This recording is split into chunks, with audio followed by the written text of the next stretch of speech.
pues terminamos hoy el septenario de los pecados capitales y lo hacemos refiriéndonos a los tres que se quedaron en el tintero para hoy: la gula, la lujuria y la pereza.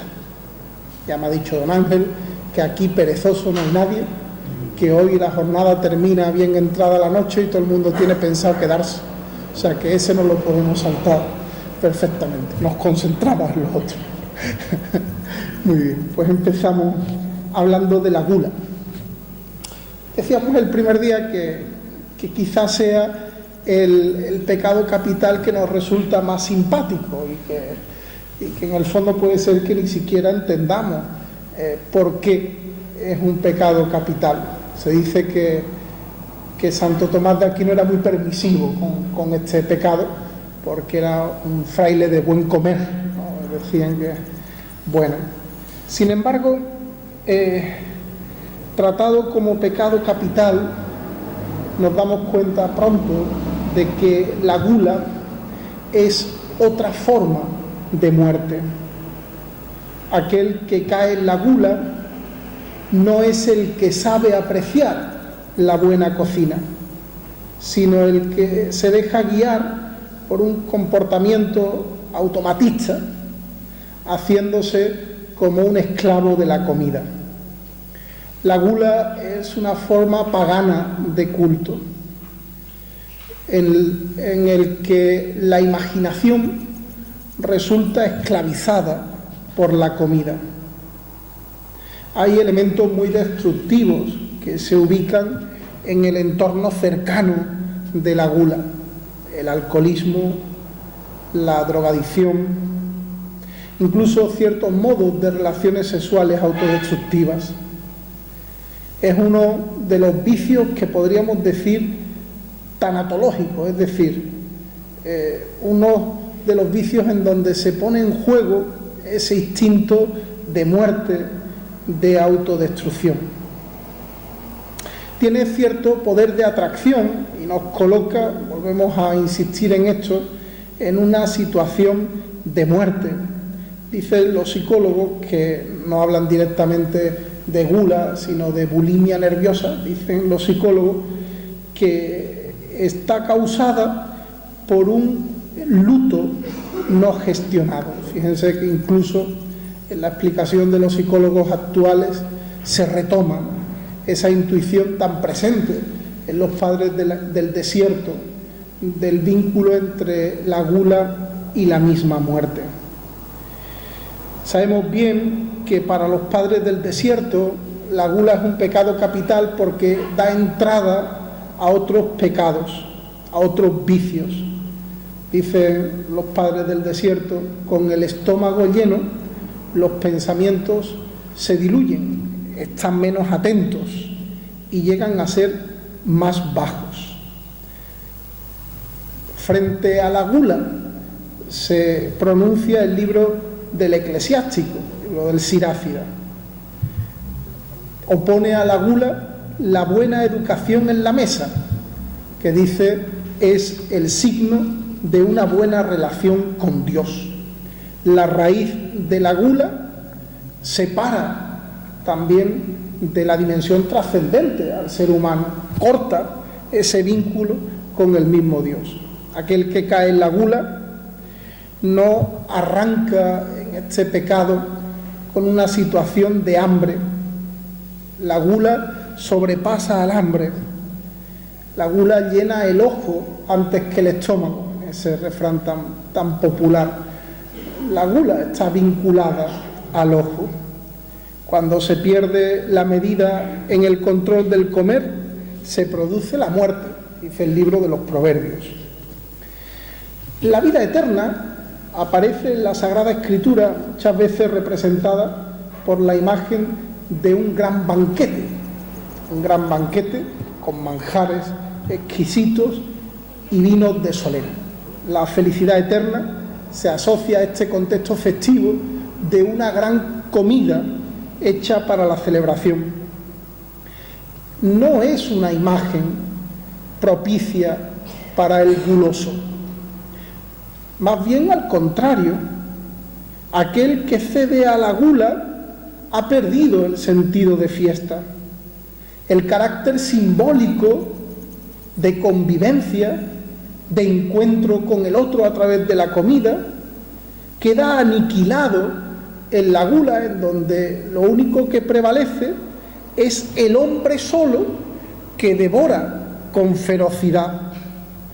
El hombre que aniquila la comida, que comiendo destruye el alimento y de este modo expresa su agresividad, que lo incapacita para reconocer ese valor simbólico, ese valor comunitario que encierra la comida.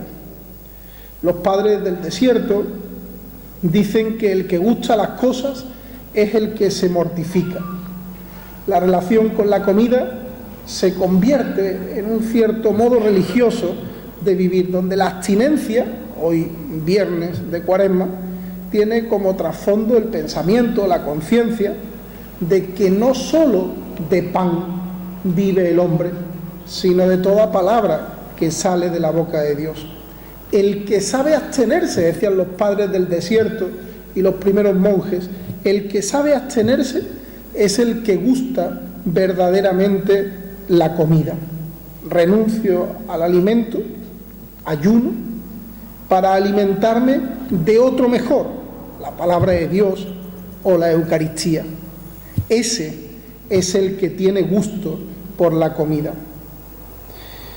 Es muy interesante cómo se relacionan la comida y la naturaleza, un vínculo, una relación que alcanza incluso a la religión. Todas las religiones tienen una forma cultural de nutrirse. En el matrimonio, por ejemplo, el elemento de la fiesta y de la comida está muy presente. En la primera comunión, mi madre recuerda el desayuno con churros que le pusieron después de su primera comunión.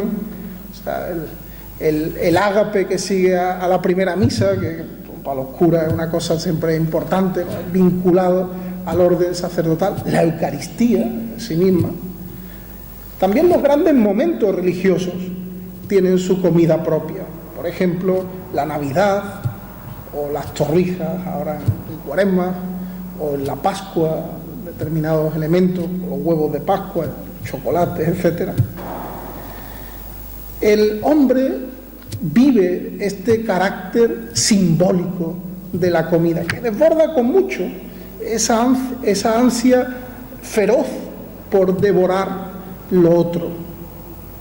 El hombre en la comida no solo devora, sino que pone en marcha toda su condición humana.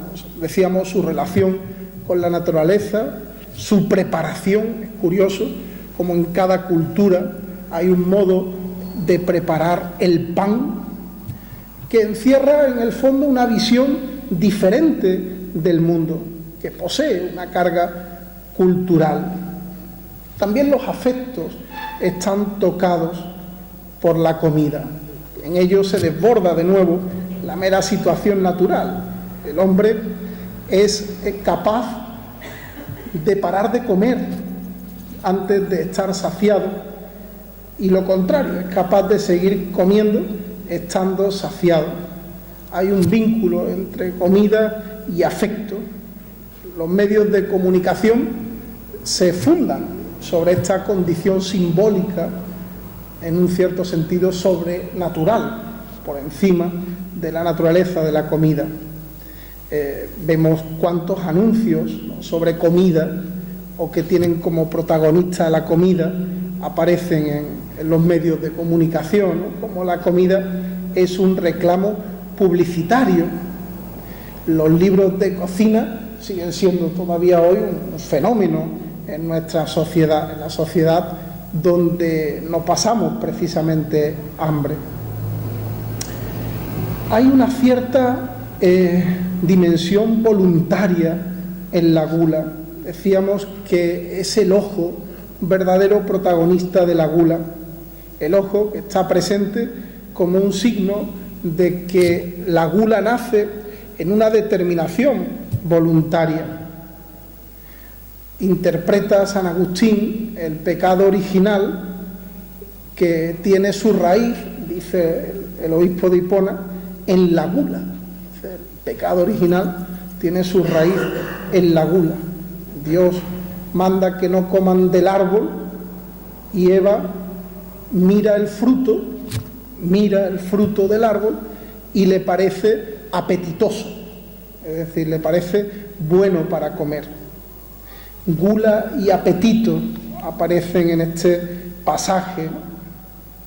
Otro pasaje bíblico en donde la gula desborda una situación bastante importante es la venta de la primogenitura de Esaú a Jacob por un plato de lentejas.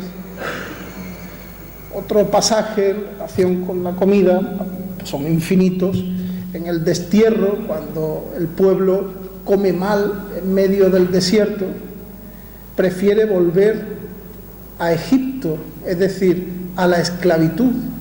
Y el punto de tentación de marcha atrás es la comida, la mala comida, las cebollas de Egipto. Son un punto determinante en la conciencia del pueblo para volver atrás, para volver a la esclavitud, al lugar del pecado y de la opresión. Santo Tomás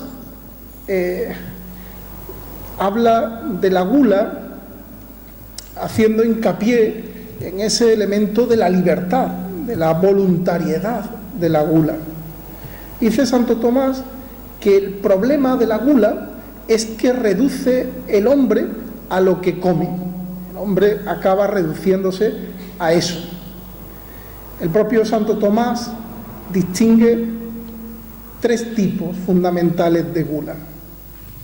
Primero, dice Santo Tomás, es la gula por frecuencia, propia de aquel que come sin parar.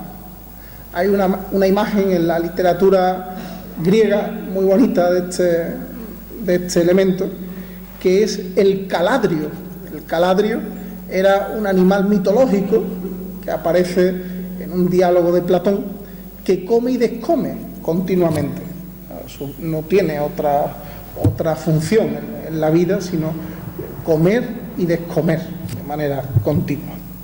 Por lo tanto, primera clave, ¿no? Primer tipo de gula en razón del criterio de la frecuencia. Segundo criterio que marca otro tipo de gula es la cantidad. Y es que dice Santo Tomás, este tipo de gula implica un cierto frenesí que supera la necesidad, el hambre. Los padres del desierto hablaban de comer hasta morir. Y por último, otro tipo de gula al que se refiere Santo Tomás es aquel que caracteriza el gusto por la comida refinada. O sea, sería un modo de gula muy actual hoy, ¿no? Sería la gula gourmet, ¿no? O sea, el pecado de la gula próximo a la idolatría. Recordemos lo que decía San Pablo: hay quien hizo de su propio vientre su Dios, pues entregarle junto al vientre, el corazón, aquella comida gourmet, ¿no? que descontrola pues, la misma inteligencia. La gula, con frecuencia, la identificamos con la felicidad, y hay quien se refiere directamente a eso de la curva de la felicidad, porque tiene una estructura parecida a la felicidad, pero no olvidemos su carácter de muerte, en el que insisten los padres del desierto, su carácter de pecado capital. Más que a la felicidad, la gula está ligada a la depresión y a la tristeza. La raíz está en el deseo, en la gratificación. Aquel que cede a la gula busca en la comida aquello que de por sí la comida no puede darle. La gula trae consigo una cierta perversión. Dice Santo Tomás que la gula es el vicio que mata el gusto. ¿Cómo superar la gula? Normalmente la respuesta a esta pregunta nosotros la encontramos de modo cotidiano en las dietas. El que está sometido a este pecado capital, pues que haga dieta.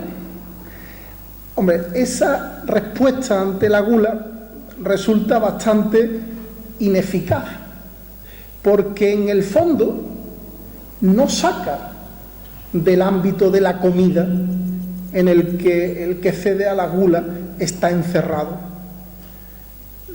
El protagonista de la dieta es la comida.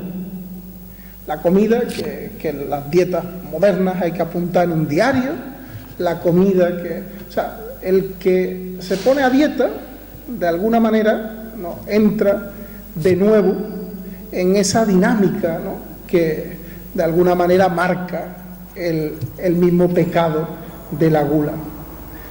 La raíz de la ineficacia de las dietas es que están centradas precisamente materialmente en la comida, pero olvidan lo afectivo, es decir, no promueven un acercamiento espiritual frente a la gula, no ayudan a que la comida recupere su valor simbólico, su valor sobrenatural, no tocan todos esos aspectos del ser humano a los que la gula afecta de un modo importante: la imaginación, los afectos, decíamos antes, la conciencia de sí mismo. La conciencia, en el fondo, de que el hombre no vive solo de pan. Recordemos cómo la misma elaboración del pan ya supone la superación de los meros elementos materiales y nos injerta en toda una tradición. Uno de los padres del desierto, de los primeros monjes, Casiano, dice que no basta la abstinencia para superar a la gula, sino está unida a la práctica de las virtudes espirituales y de la ordenación de los sentidos. Hay que llevar la comida al fin que le es propio, comer para vivir. Porque en el fondo lo que ocurre en la gula es que el juicio está pervertido, hay una alteración del juicio. Lo que era un medio se ha convertido en un fin. Ya saben ustedes cómo es el castigo que Dante en su infierno infringe a aquellos que ceden a la gula. Les pone delante alimentos formidables que sin embargo no pueden tocar. O sea, es el sufrimiento eterno tener delante manjares suculentos que jamás podrán ni siquiera tocar. El comportamiento de aquel que cede a la gula se parece al de aquella bestia que después de haber destruido todo tiene más ganas de destruir que antes de empezar. Por eso la virtud contraria a la gula no es la abstinencia, sino la templanza. La gula nace de una falta de moderación. Ya saben ustedes que los vicios son superados en la justicia.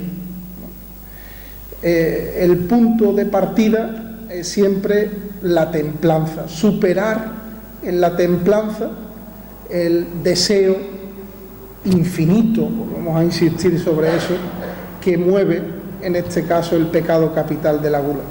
Santo Tomás afirma que la templanza es la capacidad para decir no a los impulsos y por medio de esta templanza llegar a reeducar el gusto.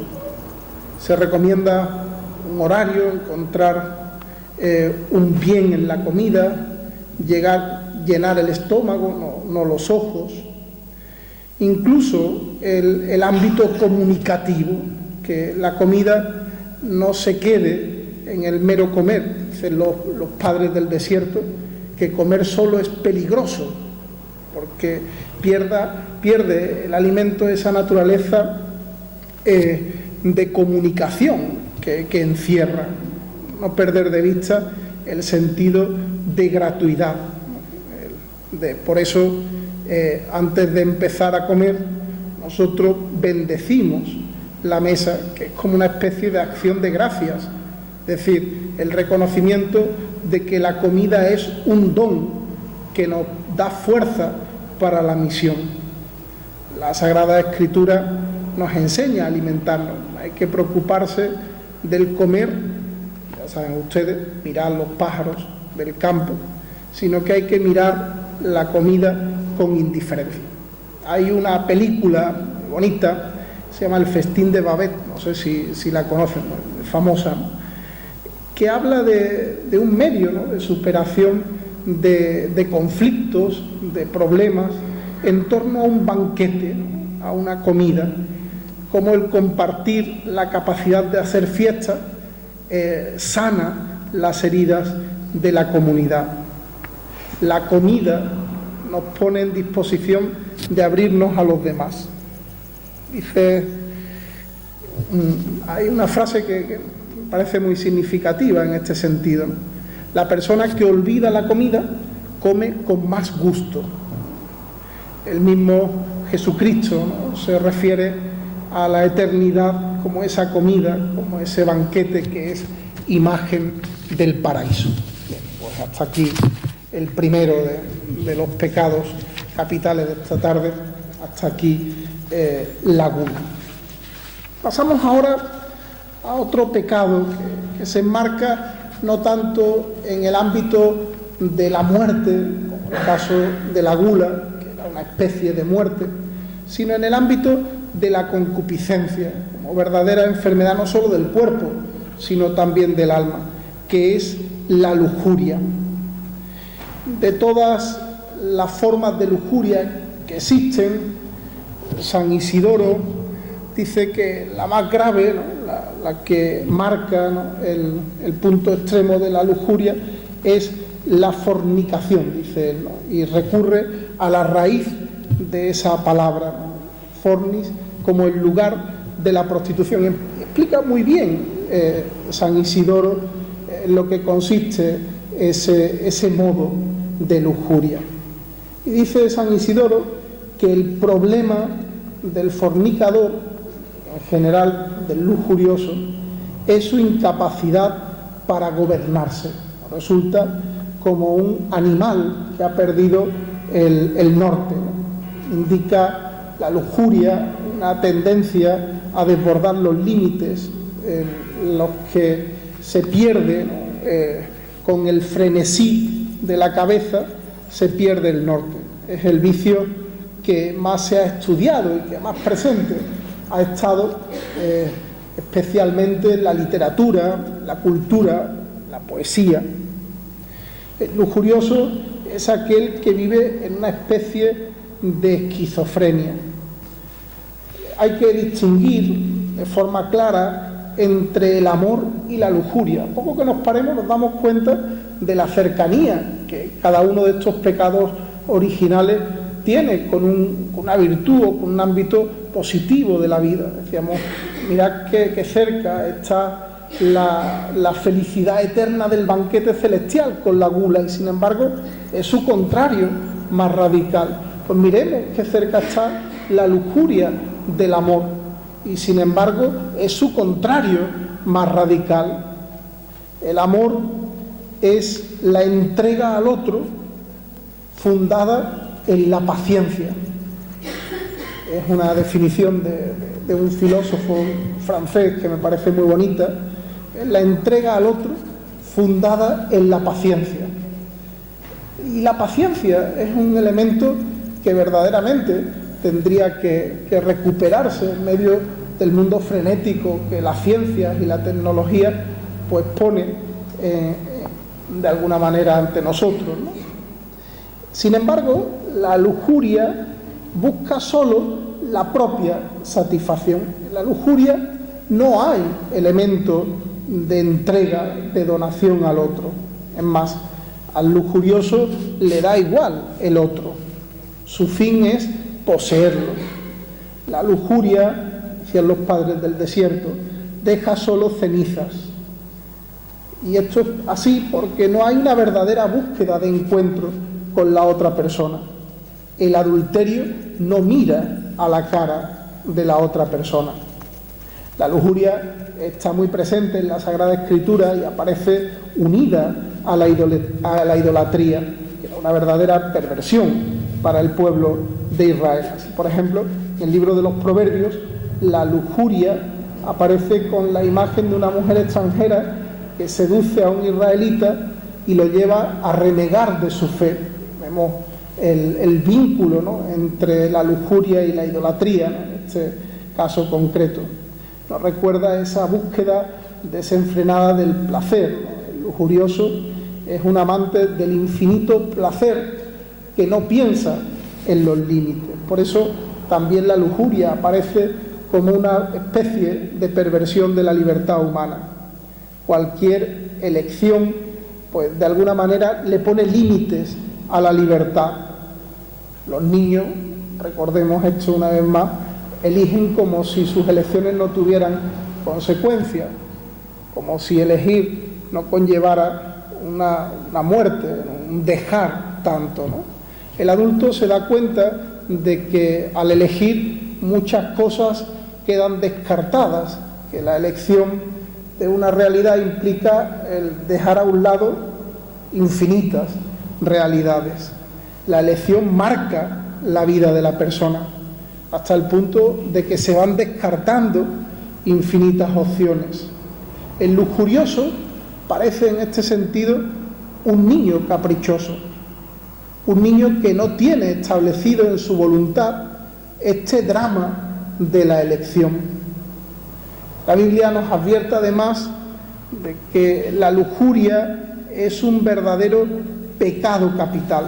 El pecado capital, recordemos, es aquel que se convierte con facilidad en puerta de acceso a otros pecados. Recordemos el episodio de David y Betsabé, al que ya hemos aludido, ¿no? Comienza este episodio con un acto de pereza.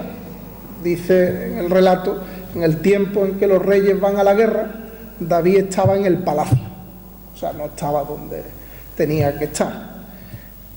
Y de ahí se da paso a la lujuria, y de ahí a lo sádico, y de ahí al homicidio, de manera que la lujuria se convierte en una puerta de entrada de otros vicios, y de este modo vemos con claridad su matiz de autodestrucción. Dice Santo Tomás que la lujuria paraliza el sentido interior, los sentidos espirituales, que el lujurioso no es capaz de juzgar el sentido del espíritu, el interior pierde la cordura. Se presenta la lujuria bajo forma de bien, es una felicidad deseable para el ser humano, una cierta anticipación del paraíso, como una promesa que adelanta el fin al que el hombre está llamado, para el que ha sido creado, esa felicidad. Pensemos también, en el caso de la lujuria, en la fuerza cultural que tiene este pecado. Pensemos en la literatura o en la publicidad, en el cine o en internet, etcétera, ¿no? De alguna manera, la lujuria tiene como referencia a un personaje literario que es muy cercano a nosotros. Ese personaje es el Don Juan.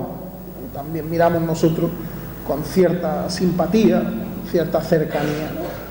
Don Juan es el niño eterno, por lo tanto, volvemos a insistir sobre esto, niño caprichoso, que solo sabe relacionarse con los otros desde el juego. Hay una cierta ausencia de padre en Don Juan. Es más, él llegará a matar al padre de sus víctimas cuando estos se convierten en obstáculos para llegar a su botín codiciado. El padre representa un estado ordenado de vida que le recuerda a Don Juan la necesidad de orden en su propia existencia. Don Juan va a la mujer no buscando su feminidad, va a la mujer para deglutirla, para luego eliminarla. Don Juan está en permanente relación con la muerte, que rechaza una y otra vez, pero que está escrita en su mismo destino. Rechaza el matrimonio por la estabilidad, por la unión que no conoce tiempo, no conoce muerte. Recordemos esa expresión tan bonita de Gabriel Marcel, ¿no? Amar es decirle a otra persona, tú no morirás. El matrimonio, de alguna manera, vence el tiempo, ¿no?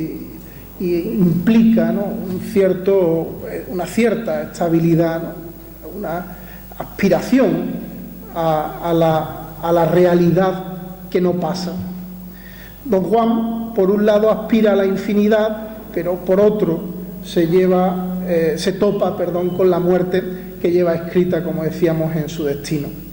En el barroco, la obsesión de morir de un modo selvático, es decir, como los animales, ¿no?, sin recibir los sacramentos, sin poder pedir perdón, se convierte en una especie de quicio de salvación para don Juan. La muerte lo abre a lo sagrado, pero hoy ese elemento se está ensombreciendo, ¿no?, de alguna manera se está ocultando, ¿no?, de manera que podríamos preguntarnos si en el mundo tan erotizado, tan envuelto en la lujuria, a partir del fenómeno de Internet, hay salvación para el lujurioso. Frente al lujurioso se propone, ¿no?, el ejemplo de Miguel de Mañara, un canalla que puso delante de sí la salvación.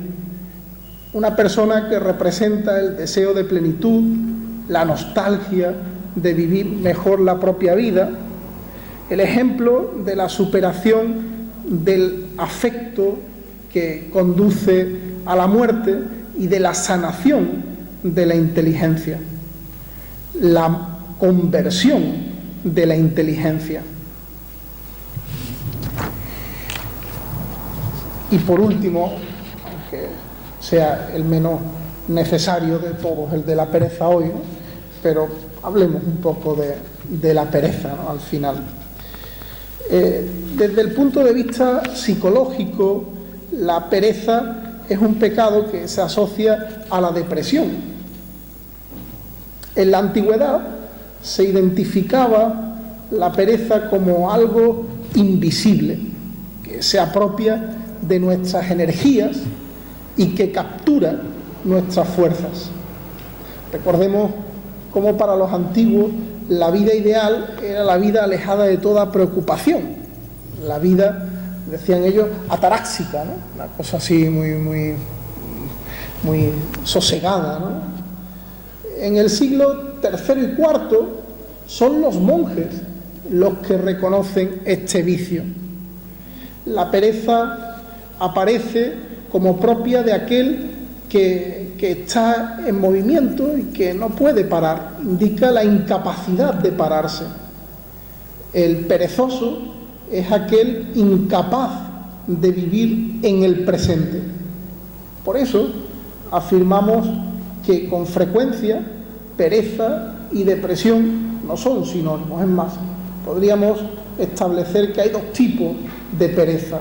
Una, la que está ligada a la tristeza, la que sume al ser humano en una especie de nivel vegetativo, casi maniático, y otra, la de aquel que es incapaz de tenerse en el presente. Y por ello es incapaz de vivir, porque el momento presente es el único que tenemos a nuestra disposición. El pasado está fuera de nuestro alcance y el futuro todavía no es. En la Sagrada Escritura la pereza aparece poco, solo 3 veces aparece en la Vulgata la palabra acedia. En el libro de los Proverbios se describe la actitud del perezoso y aparece de nuevo en Eclesiastés y en Job. Aparece el sufrimiento humano. La muerte es el perfume de mirra, una huida frente al sufrimiento. Los santos padres, al hablar de la soberbia, hacen una reflexión sobre la acedia. El hombre es descubierto en una insatisfacción permanente frente a todo. La pereza aparece entonces como una especie de aburrimiento de todo.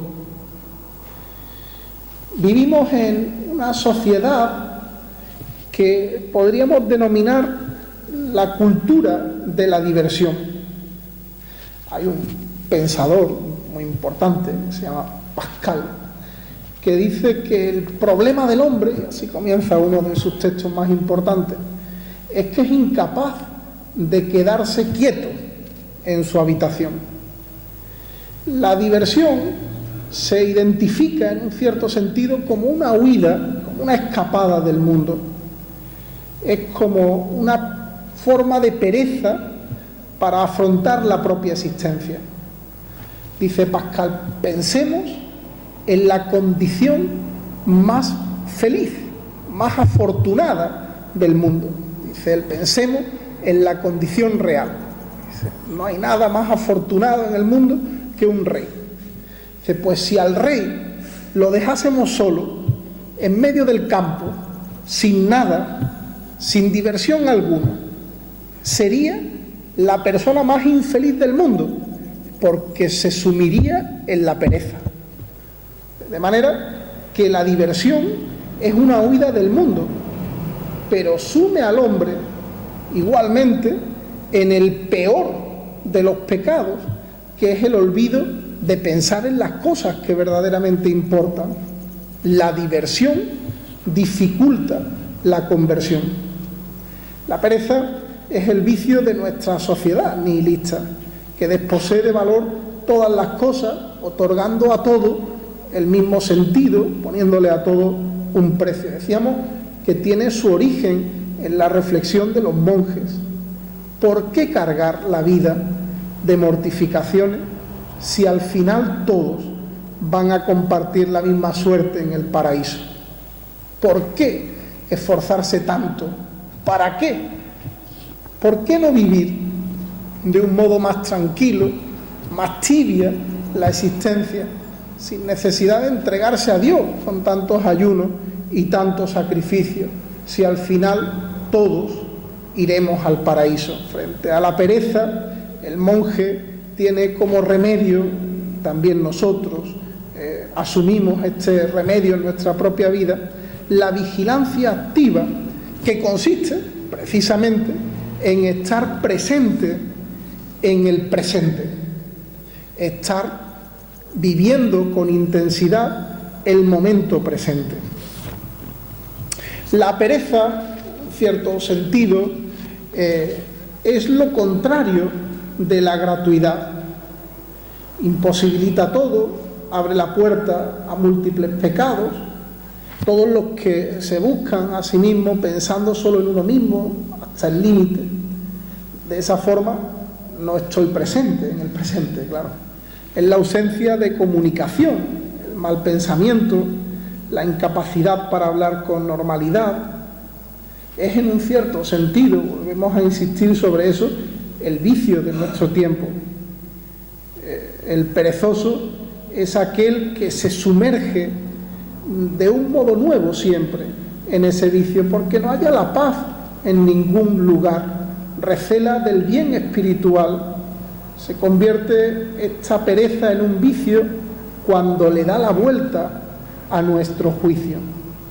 Recordemos que el perezoso es incapaz de pararse, de dar marcha atrás, de convertirse, es decir, de cambiar la dirección. Pierde la percepción de los sentidos, se insensibiliza, anula su estupor y su capacidad de maravilla. San Ignacio coloca como primera causa de la tristeza la pereza, la negligencia. La pereza es una muestra de la desolación. El que siente desolación, dice San Ignacio, y así lo interpretan los jesuitas, tiene que estar en cierto sentido, agradecido a Dios, porque en ese sentimiento de desolación está la posibilidad de cambio, el camino de conversión. La religión no es la ausencia de problemas, como nos proponen hoy los yogas orientales y las espiritualidades New Age.